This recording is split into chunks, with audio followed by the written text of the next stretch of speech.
नमस्कार, मेरा नाम सत्येंद्र है और आप न्यूज़ कट टू कट देख रहे हैं। जिस जगह पर मैं खड़ा हूँ वो इंडोर स्टेडियम है। कुछ देर पहले मुख्यमंत्री भी यहाँ पर मौजूद थे और हज़ारों की संख्या में शिक्षक और पंचायत संवर्ग के लोग भी यहाँ पर मौजूद थे। एक अभूतपूर्व घोषणा जो 9 मार्च को छत्तीसगढ़ विधानसभा में हुई, उस अभूतपूर्व घोषणा को यादगार बनाने के लिए इस इंडोर स्टेडियम को चुना गया। इंडोर स्टेडियम में ऐतिहासिक स्वागत किया गया और इस स्वागत के दौरान कुछ मांगें, कुछ दर्द और कुछ अपेक्षाएं भी मुख्यमंत्री के सामने रखी गई। ये तमाम लोग वो प्रतिनिधित्व करता है जिन्होंने एक मंच पर आकर न केवल मुख्यमंत्री का सम्मान किया बल्कि मुख्यमंत्री के सामने मांगें भी रखी है। खास बात यह है कि मुख्यमंत्री ने उनमें से कुछ संकेत भी दिए हैं, जिसके बाद ये उम्मीद जगी है कि शायद आने वाला भविष्य इनके लिए और भी बेहतर है। शिक्षकों की तरफ से मांग केदार जैन ने रखा।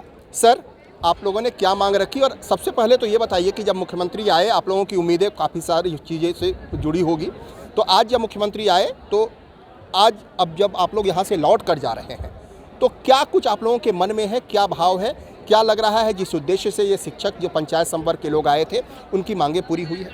देखिए, प्रदेश के 3 लाख कर्मचारी अधिकारियों को पुरानी पेंशन देने की घोषणा मुख्यमंत्री ने किया। निश्चित रूप से सभी कैडर के कर्मचारी अधिकारी इसका स्वागत कर रहे हैं, अभिनंदन कर रहे हैं। उसी परिप्रेक्ष्य में आज हम लोगों ने 12 संगठन मिल करके यहाँ पर आभार कार्यक्रम किया था। और चूँकि हम लोग पंचायत के कर्मचारी थे, 1998 में हमारी नियुक्ति हुई थी, उसी तरीके से पंचायत सचिव जो हैं वो भी पंचायत के कर्मचारी थे।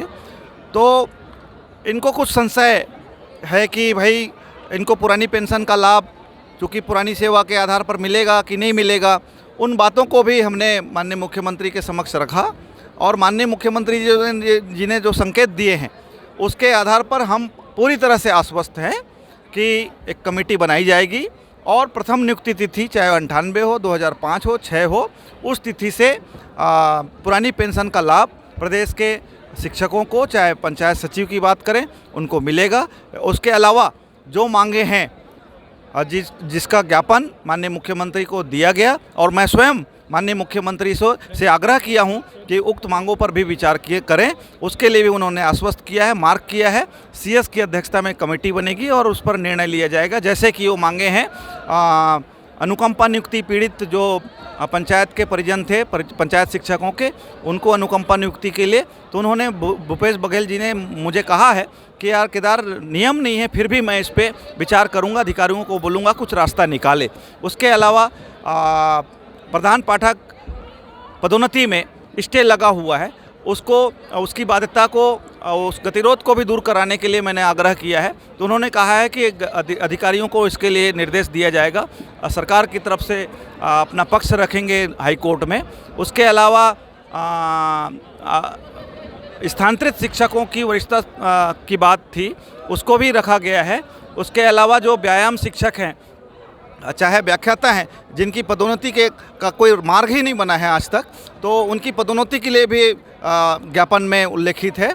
और पंचायत सचिवों को शासकीकरण करने की भी मांग हमने माननीय मुख्यमंत्री के समक्ष रखा है। ये तमाम प्रकार की मांगों को हमने सभी 12 प्रांताध्यक्षों को के संयुक्त हस्ताक्षर से माननीय मुख्यमंत्री जी को सौंपा है और हमें पूरा भरोसा है कि उक्त मांगों पर, जब इतनी बड़ी पुरानी पेंशन जैसे चीज़ मुख्यमंत्री ने दिया है, तो है बाकी छोटी मांगे हैं उनको भी मुख्यमंत्री जी पूरी करेंगे। तुलसी जी, आपके संबोधन को मैं सुन रहा था, आपने कहा कि हमारा जब आप नियमितीकरण करेंगे, शासकीयकरण करेंगे तो 6 करोड़ का भार आएगा, एक साल में 72 करोड़ का भार आएगा और उतनी कमाई करके हम लोग दे देंगे। मुख्यमंत्री ने अपने संबोधन में उस बात का उल्लेख भी किया। क्या लग रहा है आज जब मुख्यमंत्री का संबोधन सुना आपने, आपके इतने सारे पंचायत सचिव आए हुए थे, क्या कुछ आप लोगों ने उम्मीद की? हमें तो पूर्ण रूप से 101% भूपेश सरकार पे भरोसा है कि वो हमें शासकीकरण का सौगात दे ही देगा। दूसरा चीज़, हमने 6 करोड़ की बात की है। सही बात है कि अगर गोबर खरीदी को हमने और मेहनत 2 घंटा ज़्यादा मेहनत करेंगे, जस्ट दुगुना गोबर खरीदेंगे और जो दुगुना गोबर खरीदेंगे तो 6 करोड़ की जो बजट वित्तीय भार है उसको ऐसे ही हम लोग कमा के देंगे। क्या उम्मीद लग रहा है मुख्यमंत्री की बातों से? मुख्यमंत्री की बातों से तो हमें 101% उम्मीद लग रहा है कि हमारा शासकीकरण हो जाएगा। वीरेंद्र जी बताइए, क्या मुख्यमंत्री के आज की संबोधन के बाद क्या उम्मीद लेकर, कितने उत्साहित होकर आप लोग जा रहे हैं?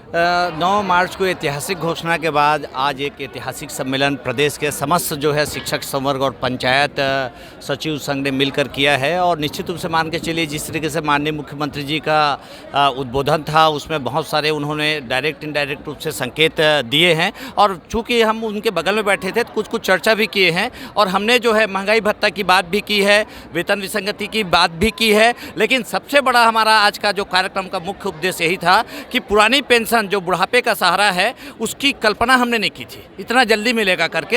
हालांकि संघर्ष काफ़ी समय से हम लोग कर रहे थे, लेकिन उनकी घोषणा के बाद में पूरे प्रदेश में जो हर्ष है, उत्साह है, आप जैसे देख रहे हैं सत्यन जी, यहाँ पर जो भीड़ है उससे लगभग उतनी भीड़ बाहर में भटक रही थी, क्योंकि पुलिस वालों का अपना एक काम है। और ये जो आज की भीड़ है यह बता रही है कि पूरे प्रदेश के शिक्षाकर्मी उत्साहित हैं और जोश और ऊर्जा से भरे हुए हैं। और माननीय मुख्यमंत्री जी इन सब हमारी अपेक्षाओं को जो हमने उनके समक्ष रखा है पूरा करेंगे। महिलाएं किस तरह उत्साहित थीं 9 मार्च के उस ऐलान के बाद, और आज जब मुख्यमंत्री जब उन महिलाओं का जिक्र कर रहे थे कि उनका भविष्य सुरक्षित हो गया, क्या लग रहा है? सर, मैं तो ये कहना चाहती हूँ कि एक तरीके से बुढ़ापे का सहारा तो नहीं, इस उम्र में भूपेश बघेल जी ने हमें बुढ़ापे का एक ऐसा बेटा दिया है जो हमारे हाथ में अपनी पूरी वेतन रखेगा। बहुत चिंतित रहते थे पहले कि भाई जब रिटायर हो जाएंगे तो आगे आने वाला भविष्य कैसा होगा।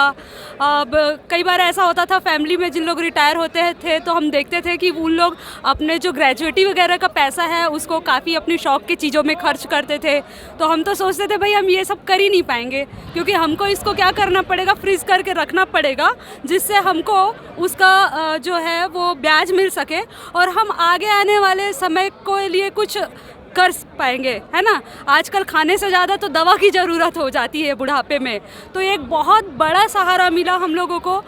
यूँ कहिए कि अब बुढ़ापे की चिंता नहीं है। New old pension, no tension.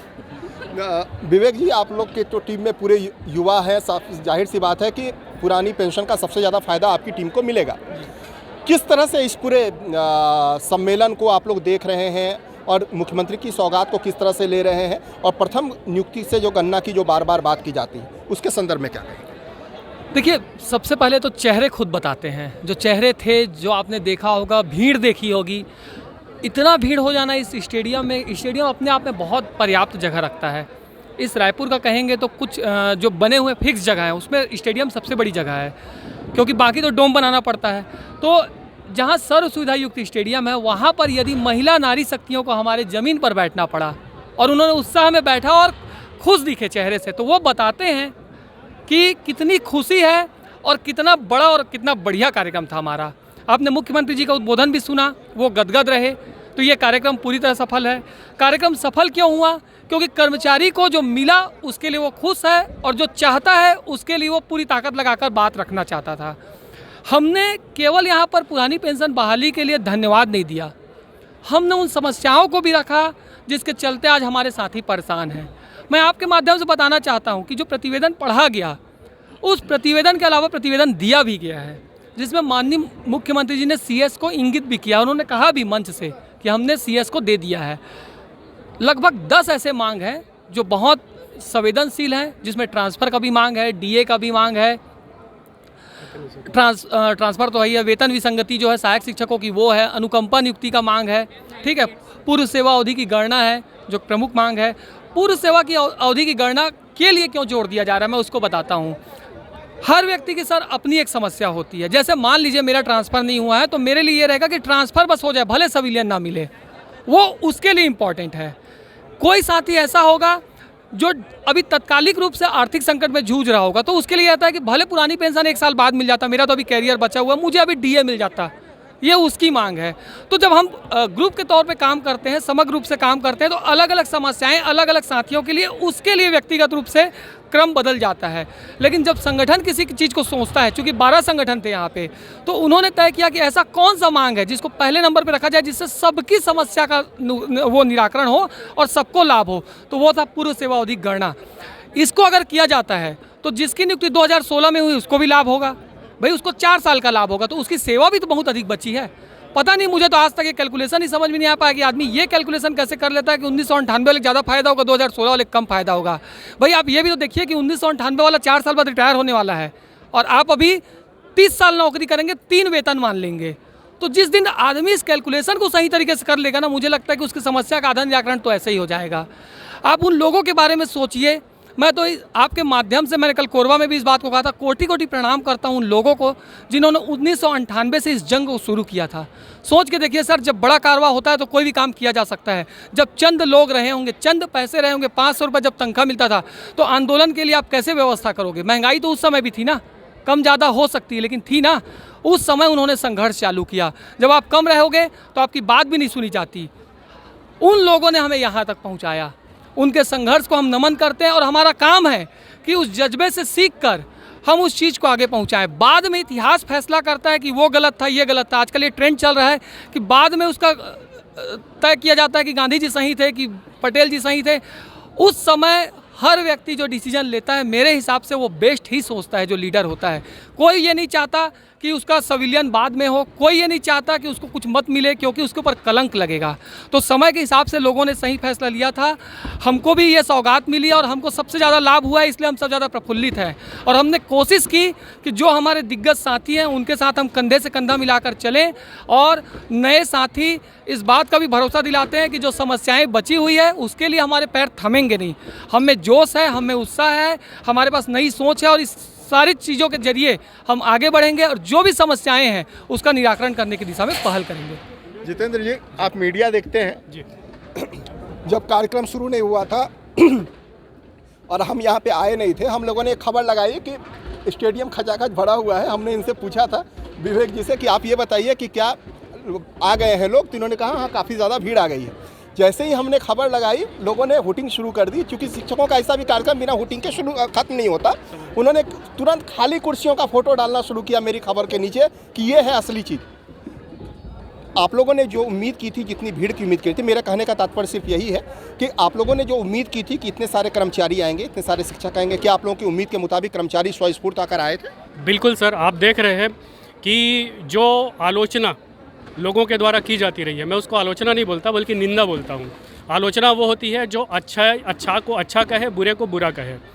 वो जो साहस रखता है, जो मादा रखता है, उसको मैं आलोचक कहता हूँ। लेकिन कुछ लोग निंदक होते हैं जो केवल निंदा करना जानते हैं, केवल निगेटिविटी फैलाते हैं। तो ऐसे लोगों की बात ना करें तो ज़्यादा अच्छा है। साक्षी आप खुद थे, साक्षी ये पूरा स्टेडियम था, साक्षी पूरा रायपुर था कि ये जो स्टेडियम था पूरा खचाखच भरा हुआ था। बाहर भी इतने ही लोग, जितने अंदर थे उतने बाहर थे। तो मैं इसको ये कहना चाहता हूँ, ऐसे लोगों को एक संदेश भी देना चाहता हूँ कि हमारा जो जितना संगठन रहा है, जो हमारे सभी लोग रहे हैं, हम ऐसे लोगों में से हैं जो कृतज्ञता को मानते हैं। हम लोग कृतज्ञ होते हैं। जिससे किसी को कुछ मिलता है तो उसके प्रति आभार व्यक्त करना हमारा फ़र्ज़ बनता है। ये भारतीय हमारी परंपरा रही है, उसी परंपरा का निर्वहन हमने किया है। निश्चित तौर पर एक संगठन होने के नाते हम झंडा लेकर के, नारे लेकर के, जब भी हमारा संघर्ष रहता है, जब भी हमारी कोई मांग होती है, हम उसके लिए आते ही हैं। लेकिन यदि सरकार कोई काम अच्छा करती है, यदि सरकार कोई जनहित का काम करती है, सर्वहित का काम करती है, शिक्षक हित का काम करती है, तो हमारा फ़र्ज़ बनता है कि हम उनको इसी तरह से, जैसे आज हमने कृतज्ञता का उत्सव, मैं इसको आभार प्रदर्शन नहीं कहूँगा बल्कि कृतज्ञता का उत्सव हमने मनाया है। तो ऐसे उत्सव हमने संविलियन के समय भी मनाया था, अभी भी मनाया है और आगे भी सरकार यदि ऐसे निर्णय हमारे हित में लेती है तो हम आगे भी मनाएंगे। निश्चित रूप से कहा यह जरूर जा सकता है कि जिस तरह से संबोधन का दौर चल रहा था और जिस तरह से संबोधन के दौर के बीच में तालियों की गड़गड़ाहट हमने इस स्टेडियम में सुनी, मुख्यमंत्री का मुस्कुराता हुआ चेहरा देखा और मुख्यमंत्रियों का बार बार उन तमाम जिन्होंने मुख्यमंत्री के सामने अपना उद्बोधन दिया था, उस उद्बोधन का बीच बीच में जिक्र किया जाना, ये बात की ओर इंगित करता है कि मुख्यमंत्री ने तमाम लोगों, जो वक्ता थे, उनकी बातों को भी बहुत गंभीरतापूर्वक सुना। उन तमाम लोग जो यहाँ पर इस आयोजन में आए थे, उनके भावनाओं का ख्याल रखा और मुख्यमंत्री ने अपने, भले ही खुलकर कई सारी बातें ना कही हो, लेकिन इशारों में बहुत कुछ ज़रूर बता दिया कि आने वाले वक्त में कर्मचारियों के लिए बहुत कुछ होने वाला है। नमस्कार, अगर आपने हमारा चैनल सब्सक्राइब नहीं किया तो जरूर सब्सक्राइब करें, लाइक, शेयर और कमेंट करें।